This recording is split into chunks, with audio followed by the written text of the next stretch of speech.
Magandang araw sa inyong lahat mga kabosing. Welcome back to GC Channel kung saan nag-share tayo ng mga tips kung paano gumawa ng YouTube channel gamit lang ang iyong mobile phone. At sandali lang mga bossing, napindot ko yung cellphone ko. At gamit lang ang iyong mobile phone mga bossing, dapat alam mo kung ano ba dapat gawin kapag nagbablog ka. Siyempre, magsimula tayo sa pinaka-basic na ang paggawa ng ating YouTube channel.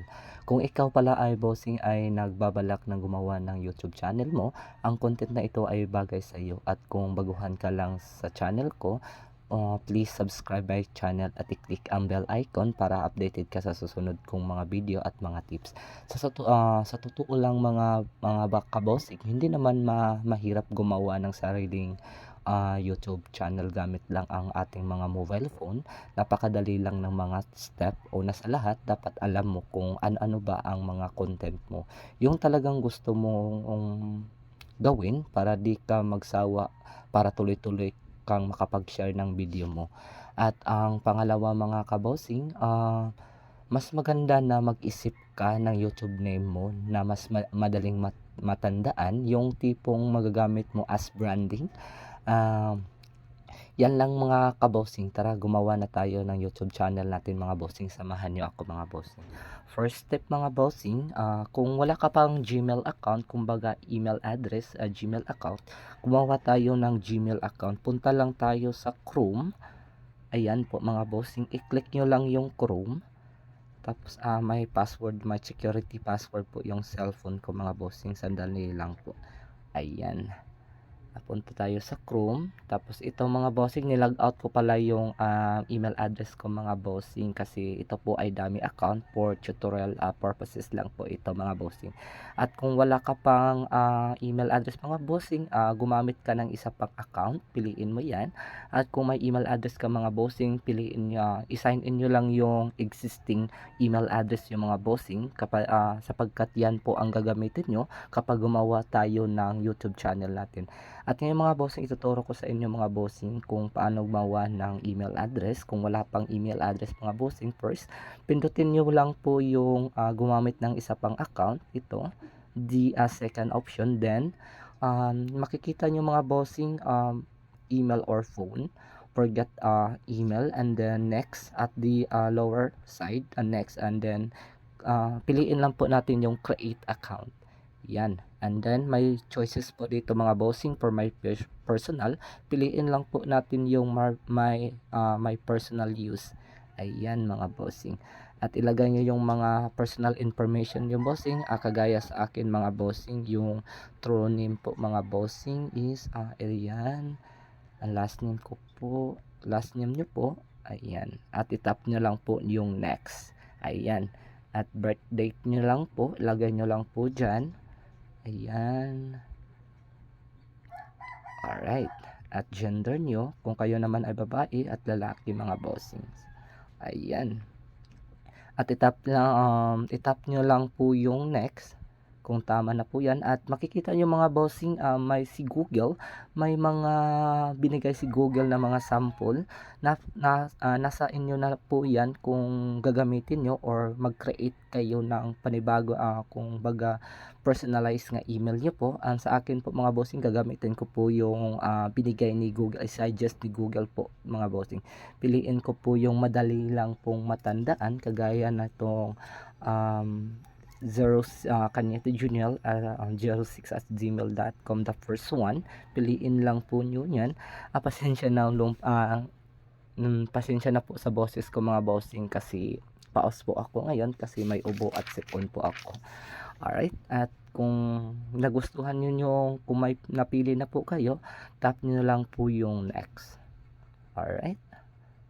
Alright, and then at dito naman maglagay kayo ng inyong password. Yung dapat matandaan nyo yung password nyo mga bossing, sapagkat kung may mga aberya po, madali nya lang po yung matandaan. Alright, and then sa akin, mag-create ako ng sarili kong password. Alright, and then i-confirm nyo po yan. Alright. Okay.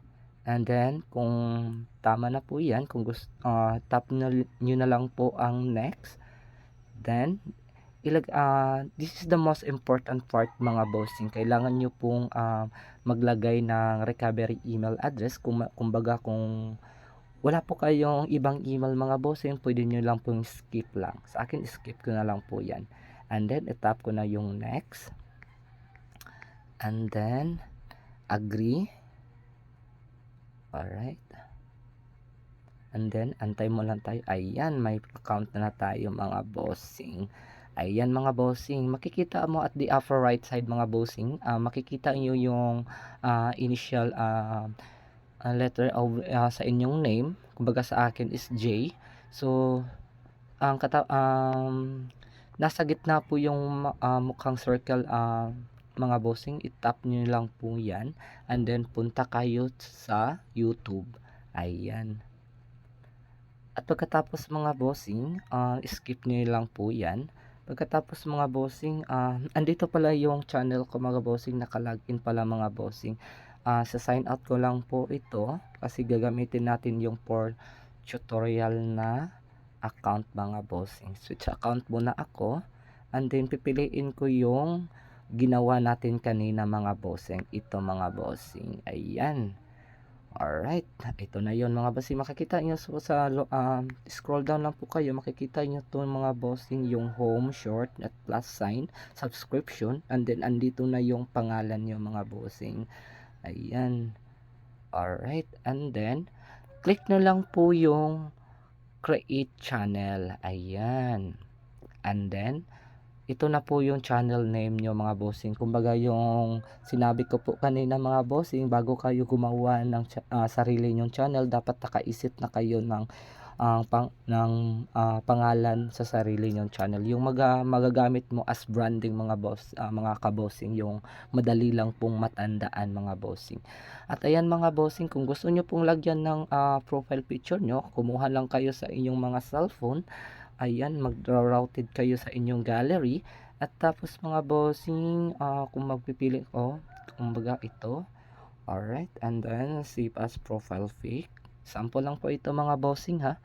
At ito mga bossing name, ito na po yung ipapangalan nyo sa channel yung mga bossing. May makikita kayong kumbaga kamukha ng pin.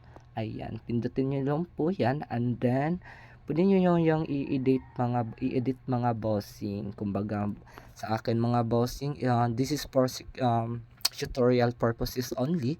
So ilalagay ko po dito mga bossing is JC channel. Ayan. Tutorial channel po ito. Ayan, hindi na po natin lalagyan ng tutorial channel, okay? Alright, and then lagay nyo lang po yan, save. Ayan, andyan na siya ang itong handle mga bossing, ito yung ibibigay ni YouTube. Ito yung kumbaga kung ika-copy paste mo po yan, ito yung ibibigay nyo po yan sa mga friends nyo, at kumbaga pag i-click na yan nila, mag-routed sila sa inyong channel at makapag-subscribe sila mga kabossing. And then sa akin na yan, kasi bago lang po itong YouTube mga bossing, so I highly suggest nga later on kung mga may subscriber na kayo, pwede nyo po yung palitan yung handle mga bossing, kumbaga yung sarili nyo naisip na handle mga bossing. Pero kumbaga sa akin mga bossing is kung bigay yan ni YouTube mga bossing, so leave that one mga bossing, okay? Okay. Alright, and then create channel, click nyo po yan. Alright, ayan, antayin na lang po natin mga bossing kasi mahina po yung signal ko mga bossing. Ayan, at ito mga bossing, ayan, nakikita nyo mga bossing, ito mga bossing, ayan na mga bossing, na may sarili na tayong channel mga bossing. Baga ko every time nga gumawa ako ng mga tutorial video, mga tips kung paano ba gumawa o paano ba maging successful ang YouTube channel nyo, ito yung gagamitin ko mga bossing.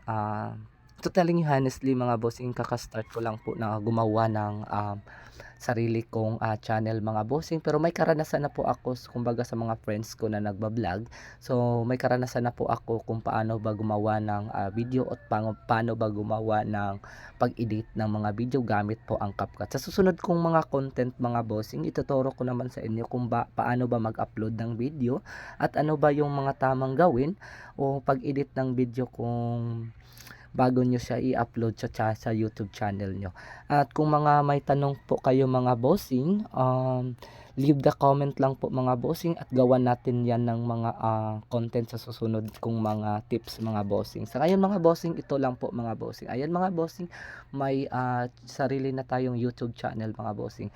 Mga bossing, salamat pala mga bossing sa um, to watch my video tutorial mga bossing. Sa susunod ko mga video mga bossing, ituturo ko naman sa inyo mga bossing kung paano ba ang tamang setup ng setting ng YouTube yung mga bossing. Kumbaga para madali lang po siyang ma-search sa YouTube. Kumbaga searchable po siya sa mga for everyone mga bossing. At mga bossing, maraming salamat po sa lahat-lahat mga bossing. Kung nagustuhan mo ang video na to mga bossing, kung gusto mong updated ka sa mga susunod kong mga tips, paki-click na lang po yung channel ko mga bossing. Paki-subscribe ng channel ko mga bossing at i-click nyo po ang bell icon mga bossing para updated ka sa susunod kong mga video mga bossing.